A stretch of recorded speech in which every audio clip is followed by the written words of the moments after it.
Ciudad Libertad es la antítesis de Colombia, todo lo diferente, que comienza con la escena de Camilo.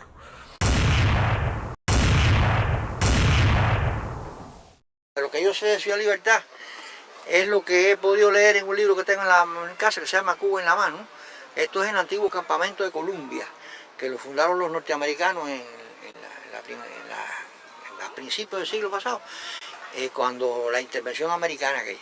Entonces después se quedó como un campamento militar en toda la pseudo república aquella. Batista lo tenía como su bastión principal. En noviembre del año 1898 llegó un general norteamericano aquí de apellido Humphrey, buscando un lugar en el norte de La Habana para instalar un campamento militar. En primer lugar porque estaba bastante cerca de la costa, pero no tan cercano como para que pudieran ser atacados desde allá, pero sí propicias para un desembarco de las tropas norteamericanas. En segundo lugar porque aquí estábamos en un tercer nivel de terraza, donde había un segundo nivel más abajo que se podía hacer un aeropuerto militar y el campamento aquí. Y a finales de noviembre del año 1898 se comenzó a construir el campamento militar. Colombia surge en la historia como un asentamiento de un campamento del ejército interventor norteamericano en 1898. ¿Qué sucede? ¿Por qué el nombre de Colombia? Porque los soldados norteamericanos que se asentaron allí, que formaron un campamento allí, pues provenían de ese estado norteamericano, el estado norteamericano de Colombia, y entonces por derivación el lugar pasó a llamarse Colombia.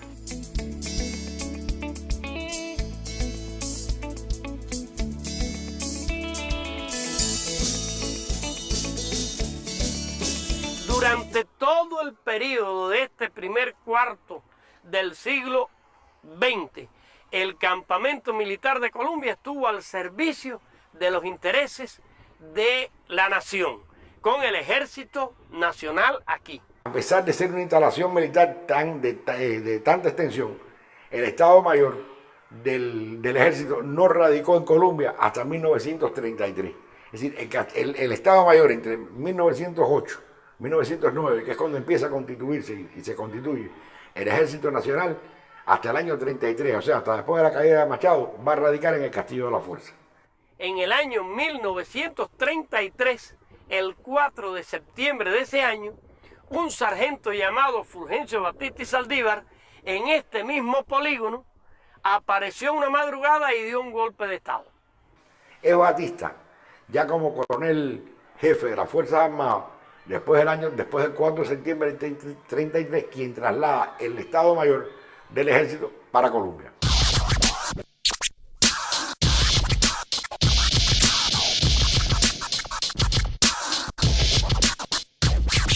Es después del 33, ya con Batista como jefe del ejército, en que empieza a hablarse de la ciudad militar de Colombia, porque indudablemente Batista, que gobernaba con el ejército, porque Batista los partidos políticos que le interesaban, como decía él, era el amarillo, que era el ejército, el azul, que era la policía, y el blanco, que era la marina, va a darle una serie de prebendas al ejército que lo lleva, entre otras cosas, a mejorar sus condiciones de vida. Cuando Batista dio el golpe en el 33, se propuso transformar este campamento. Y las antiguas barracas de madera las transformó en estas modernas construcciones de mampostería que hoy vemos aquí.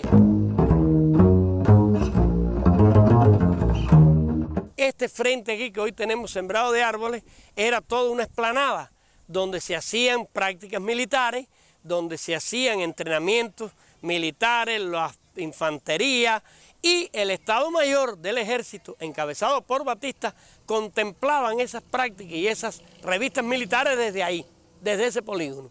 El poder en Cuba radicaba propiamente en Colombia, y dentro de Colombia, que a pesar de estar allí el Estado Mayor, el pollo, el arroz con pollo, pudiéramos decir, del ejército cubano, era el Regimiento 6, Alejandro Rodríguez, el Regimiento 6 de Infantería, y el Regimiento Mixto de Tanque 10 de Marzo, que era verdaderamente la fuerza de Colombia. Ese campamento se transformó y se hizo lo que Batista llamó en una campaña demagógica una ciudad militar, donde vivía él, ahí en lo que hoy nosotros conocemos por casa estudiantil, con su familia y sus allegados y sus generales vivían en este campamento.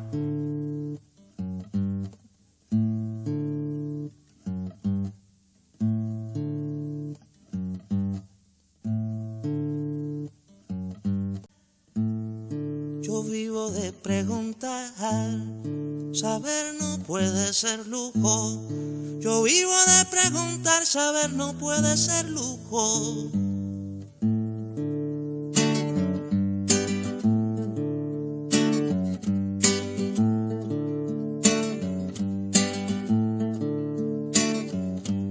Está la planta de radio de Columbia, que hace un poco el papel de una planta de radio educativa, porque se utiliza en determinados momentos para llevar clases a la población campesina por el radio y conferencias de orientación, etcétera, etcétera, y todo eso se hace en Columbia. Aquí funcionaba en tiempos de Columbia lo que se llamaba el cuartel maestri, que en nuestro lenguaje yo diría que era mantenimiento al soldado.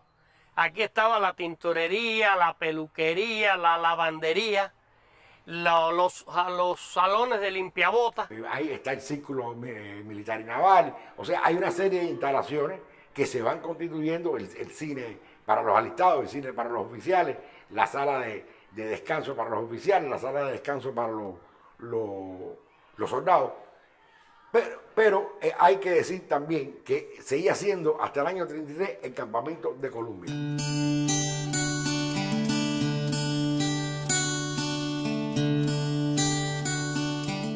Donde está hoy la secundaria básica José Antonio Echeverría, funcionó lo que los soldados le llamaban el botiquín, que era una especie de enfermería donde había un médico de guardia y un enfermero. Fuera ya de lo que es propiamente el ejército, va a estar de manera importante vinculada a la vida de la nación, porque no se puede olvidar que Finlay hace parte de sus investigaciones, las investigaciones finales de la fiebre amarilla, las hacen dentro de lo que es el perímetro de Columbia. Aquí funcionó el llamado círculo de sargentos, soldados y alistados del ejército, es decir, era un club donde lo tenían su diversión los soldados, los sargentos y los alistados.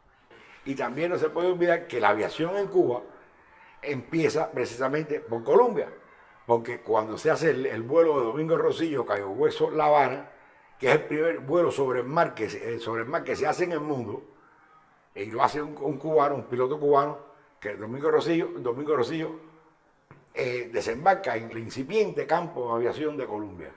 Y cuando viene el Inver, que viene precedido por la fama que le da haber atravesado el Atlántico por primera vez sin escala, por supuesto, por primera vez en el año 27, cuando viene a Cuba en febrero del 28, pues desembarca también en Columbia.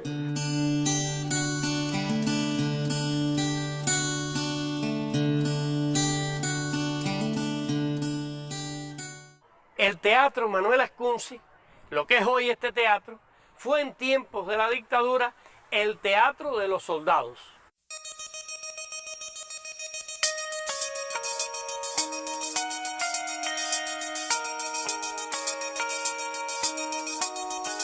Pero también va a producirse en Columbia un hecho importante, que es la conspiración de los puros. En el año 55, una conspiración que comprometía a 120 oficiales con mando de tropas, oficiales graduados, estoy hablando de oficiales de carrera, no los oficiales de dedo del 10 de marzo, que Batista, cuando dio el golpe de Estado, nombró de dedo a muchos soldados, los hizo oficiales y hipertrofió las plantillas del ejército cubano. Pero lo que era la oficialidad graduada, habían 120 oficiales que participan en una conspiración que el pueblo llamó de los puros contra Batista. Esa conspiración que iba a tener su momento de explosión el 4 de abril de 1956, es una conspiración que empieza a gestarse prácticamente desde el mismo golpe de Estado del año 52. Va a tener como figura principal al coronel Ramón Barquín, un hombre muy respetado dentro del ejército cubano de la época, y a otros oficiales como Enrique Borbonet, que en realidad fue el alma de la conspiración, como actual vicepresidente del Consejo de Ministros, José Ramón Fernández, que cuando aquello era teniente, primer teniente, es decir, una serie de oficiales, que se ramificaban por Colombia, la aviación, la artillería, la escuela de cadetes, en fin, lo que era el cuadro militar de la época, toman la determinación de derrocar a Batista. Esa combinación fracasa. Por esta posta entró Batista el 4 de septiembre y el 10 de marzo para dar sus respectivos golpes de Estado. Pero ¿qué pasó? Que cuando Batista entró el 10 de marzo del 52, mandó a levantar un muro aquí y tapiar esta entrada, porque según él por aquí no iba a entrar nadie más. Batista coronel, Batista general, Batista golpista. Y el hecho de que, derrotado todo eso y puesta a veces en la balanza en la opinión pública la suerte de la ciudad capital ante el avance de la revolución y qué pasaría en Colombia, donde se consideraba estaba el poder, y efectivamente símbolo del poder, Camilo hacia Colombia, el Che hacia la fortaleza ancestral de la Cabaña. El 10 de marzo de 1959, cuando se cumplían 7 años exactamente de la entrada de Batista, Camilo esperó a las 2:40 de la mañana y preguntó por cuál fue el lugar que ese, y dijo una palabrota. Dijo que no iba a entrar nadie más y le dijeron por aquí, y dijo por ahí se la voy a empezar a tumbar. Va a tener allí como cuartel general del ejército en la gesta de las nuevas Fuerzas Armadas Revolucionarias. Colombia va a ser borrada. Inmediatamente, bueno, el mando del ejército rebelde, por supuesto, se establece en Colombia, que empieza a llamarse Ciudad Libertad. Me imagino que a partir del 8 de enero, cuando Fidel habla ahí, y estas instalaciones van a tener un servicio o una función militar hasta que pasan ya al Ministerio de Educación, y ya eso es otra historia.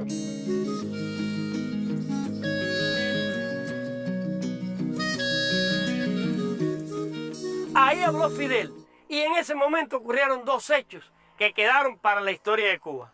En primera, dos palomas que se soltaron aquí como símbolo de paz. Una se le posó en el hombro a Fidel y otra en la tribuna donde él estaba hablando, y se mantuvieron ahí un buen tiempo. Y la otra acontecimiento que ocurrió ese día, ese jueves 8 de enero en la tarde-noche, fue que cuando Fidel en un momento de su discurso quiso saber si lo que estaba diciendo era exactamente real, hizo una pregunta: ¿voy bien, Camilo? Y Camilo le respondió: va bien, Fidel.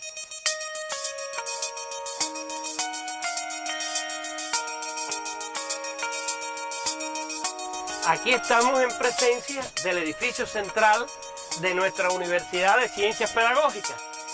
Esto fue en tiempos del campamento el Estado Mayor General del Ejército. Aquí funcionó el Estado Mayor, es decir, la jefatura del Ejército, desde la fundación del campamento. Primero era una construcción de madera, pero en el año 1934 se transformó en un edificio parecido a este que hoy tenemos aquí, porque este también luego fue algo modificado para quitarle aquel aspecto de cuartel. Cuando triunfa la revolución, que Camilo entró el 2 de enero y tomó el campamento de Colombia, instaló aquí su Estado Mayor. En el tercer piso tenía su oficina. Él estuvo ahí desde el 2 de enero del año 59 hasta que tristemente desapareció en octubre de ese mismo año.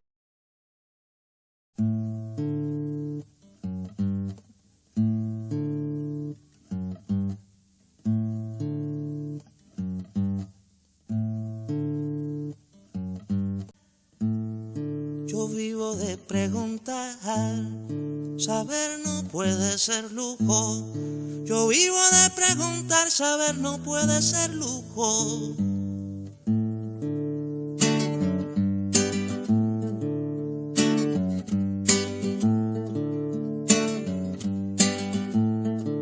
Después, este edificio pasó a funcionar como el Ministerio de Educación de la República de Cuba. Aquí estuvo el primer Ministerio de Educación, que funcionó con la revolución, con el doctor Armando Jar Dávalos como ministro. Una vez trasladado el ministerio de aquí se instauró una escuela.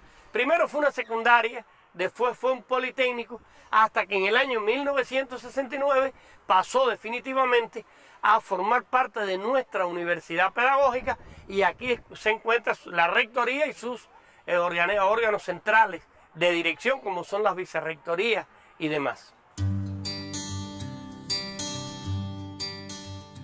Entonces, cuando Camilo entró aquí en Ciudad Libertad, tomó el campamento de Columbia, que se llamaba, pues esto cambió, se hizo una escuela.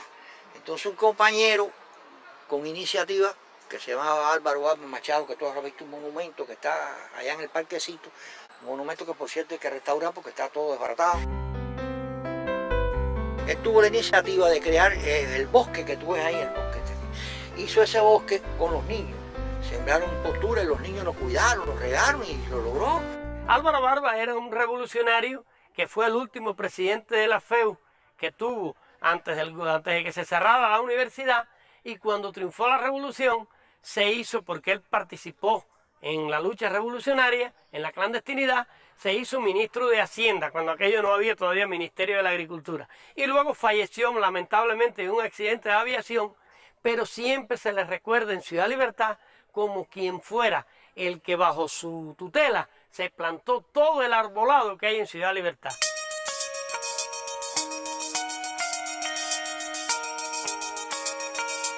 El Museo de la Alfabetización, que es una de las joyas que se encuentran dentro de este complejo pedagógico, porque es el único museo de la alfabetización que se conserva en el mundo. Aquí vivió un oficial del ejército de Batista. Sin embargo, la revolución tomó esta residencia para convertirla en el Museo de la Alfabetización, que es el único que hay en el mundo. Y ahí se atesora toda la documentación de la campaña, todo. Este fue uno de los centros insignia del campamento de Columbia, porque aquí funcionó el cuerpo de ingenieros, un aristocrático centro que se dedicaba a la formación de los especialistas menores del ejército. Una vez que triunfa la revolución, aquí se instituyó el Instituto de Superación Educacional, que era el centro que superaba a los profesores en ejercicio. Años después se convirtió en lo que se llamó el IPE, Instituto de Perfeccionamiento Educacional, hasta que cuando comenzó aquí a funcionar el Barona, aquí siempre hubo una facultad de la Universidad Pedagógica.